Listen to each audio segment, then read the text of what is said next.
আসসালামু আলাইকুম everyone, welcome to SR vlogs. আজকে ফার্স্ট ভ্লগস, সো এখানে অনেক কথা ভুল ত্রুটি থাকতে পারে, অনেক মিসকমিউনিকেশন থাকতে পারে। সো সবাই ক্ষমা দৃষ্টিতে দেখবেন। আর দেখতে পাচ্ছেন আমার মিটার কিন্তু অলরেডি আমি 30-এ লক করে ফেলছি, কারণ শুনতেছি যে আবার নাকি সিটিতে বাইকের হাই স্পিড, মানে সর্বোচ্চ লিমিট স্পিড 30 থাকবে। সো বাংলাদেশের আইনের প্রতি আমার একটু সম্মান বেশি, যার কারণে আইন বাস্তবায়নের আগেই আমি আমার মিটার কিন্তু 30-এ লক করে ফেলছি। এখন যদি আমি আমার বাইকের ফুল 5টা গিয়ার দিয়েই যদি একদম ফুল পিক আপে যদি গাড়ি চালাই, আমার বাইক কিন্তু 30 থেকে কিন্তু 31-এ কিন্তু যাবে না, কারণ আমি আমার বাইকের মিটার 30-তে লক করে ফেলছি। সো আজকে আমি আপনাদেরকে একটা অফরোডিং এক্সপিরিয়েন্স করাবো, যে ঢাকার মধ্যে আপনি অফরোডিং করবেন কোথায়। দেখা যায় আমার মতো যারা চাকরিজীবী আছে বা যাদের বাসা থেকে ঘুরতে যেতে দেয় না, হ্যাঁ, তারা মাঝে মাঝে একটু ঘুরতে ঘুরতে যেতে মন চায় অথবা একটু অফরোডিং করতে মন চায়। সো আজকে এমন একটা রোড দেখাবো যেই রাস্তায় গেলে আপনি ওই রাস্তাটায় 3 থেকে 4 বার যদি একদিনে চলাফেরা করেন, তাহলে আপনার আর অফরোডিং করার কোনো প্রয়োজন পড়বে না। সো চলেন ওই রাস্তাতে গিয়েই কথা বলি। ওয়েলকাম ব্যাক, চলে আসছি অফরোডিং এর সেই রাস্তায়। এটা কিন্তু ঢাকার একদম স্বনামধন্য একটা এলাকার পাশের রাস্তা। স্বনামধন্য এলাকা বলতে হচ্ছে গুলশান লেক পাড়ের, এই যে গুলশান লেক পাড়, লেক পাড়ের পাশেরই রাস্তা এটা। এই রাস্তা দিয়ে এইদিকে যারা থাকে তারা হচ্ছে নতুন বাজার ভাটারা এদিকে যাতায়াত করে। তো এটা আপনি মোটামুটি ভাবে অফরোডিং বললে ভুল হবে না যদিও, কারণ এখানে সেম অফরোডিং এ যেমন ঝিরি পাথর থাকে, ছোট ছোট পাথর, এই রাস্তাতে আপনি ওরকমই পাবেন। এখনো শুরু হয়নি অফরোডিং পুরোপুরি। চলেন একটু সামনে যাই, তারপরে দেখাই। আরে ভাই একটু সাইড দে।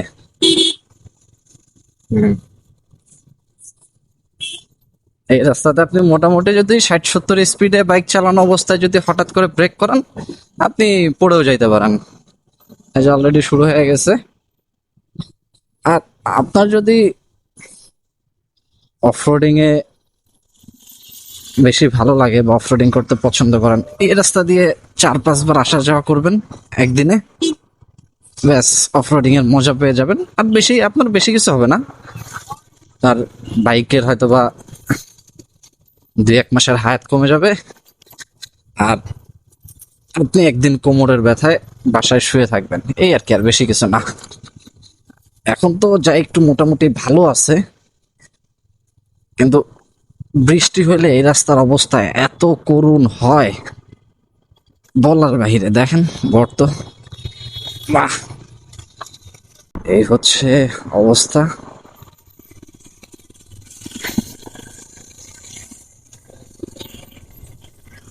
সামনে একটা বড় গর্ত আছে।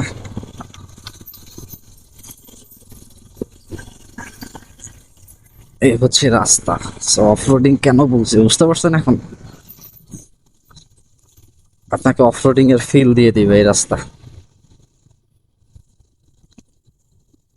আর যদি একটু বৃষ্টি হয়, এখানে তো মনে করেন যে পানি জমবে জমবে, এই গর্ত থেকে গিয়ে ওই গর্ততে পড়বেন, ওই গর্ত থেকে আর এক গর্তে পড়বেন, না আপনার অবস্থা অনেক খারাপ।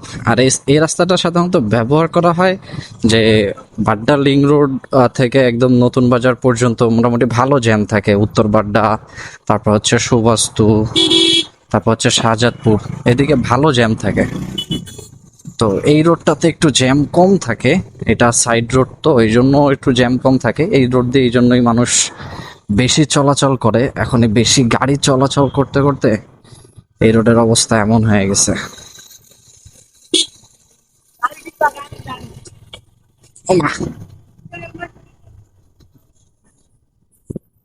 আর গতকালকের একটা স্টোরি বলি।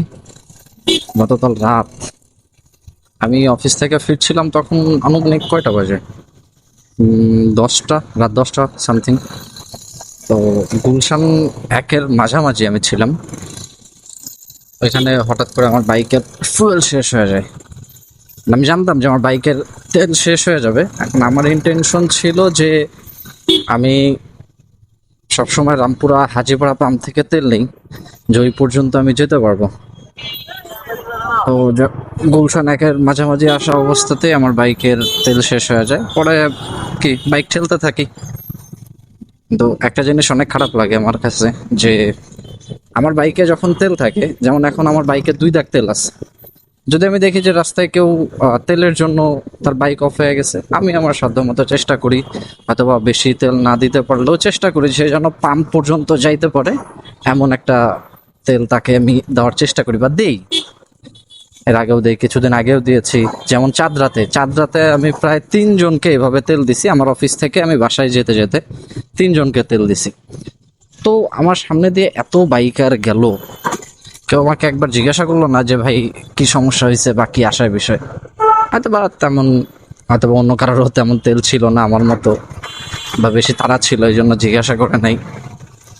বাট এই জিনিসটা উচিত, কজ একটা বাইক 140 কেজি, 150 কেজি, আর এই বাইকটা ঠেলতে অনেক কষ্ট হয়। সো আপনার হয়তোবা যদি একটু হেল্প করেন, হয়তোবা দেখা যাবে যে আরেকজন, আপনি যাকে হেল্প করতেছেন সেও ইন ফিউচারে অন্য একজন বাইকারকে যদি এই অবস্থায় দেখে সেও হেল্প করবে। সেটা করা উচিত, প্রত্যেকটা বাইকারেরই এই হেল্পটা করা উচিত। আমি নিজেও করি। এতক্ষণ যদি আমি বাড্ডা লিং রোড দিয়ে এই দিক দিয়ে যদি আসতাম, তাহলে এখনো হয়তো বা আমি উত্তর বাড্ডাতে বা সুবাস্ত ওইদিকে জ্যামে পড়ে থাকতাম। বাট এখন আমি অলরেডি নতুন বাজার চলে আসছি।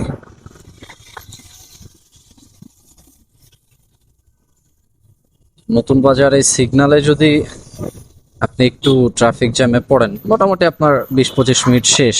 আর সকালবেলা যারা অফিসে যায়, তারা তো বিশেষ করে বাইকাররা, আমরা তো ঘুম থেকে উঠে মনে করেন যে যখন দেখি যে অফিসের আর আধা ঘন্টা আছে, ওই অবস্থায় মনে করেন যে ঘুম থেকে উঠি। যেমন আমি নিজে, যখন আমার অফিসে আসতে মোটামুটি 40 মিনিট 45 মিনিট লাগেই।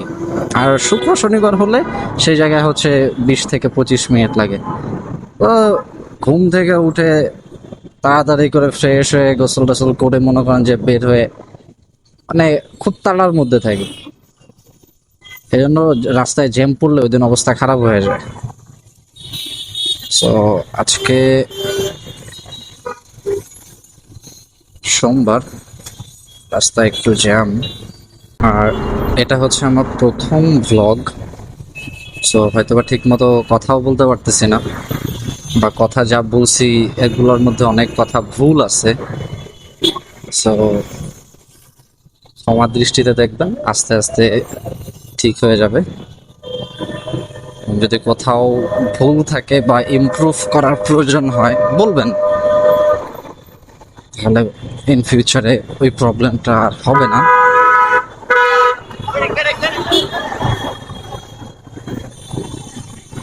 আমার কাছে এই রোডের সব থেকে শান্তির রাস্তা এবং সব থেকে জোস রাস্তা মনে হয় হচ্ছে নতুন বাজারের পার হওয়ার পরে নতুন বাজার থেকে কোকাকোলা পর্যন্ত।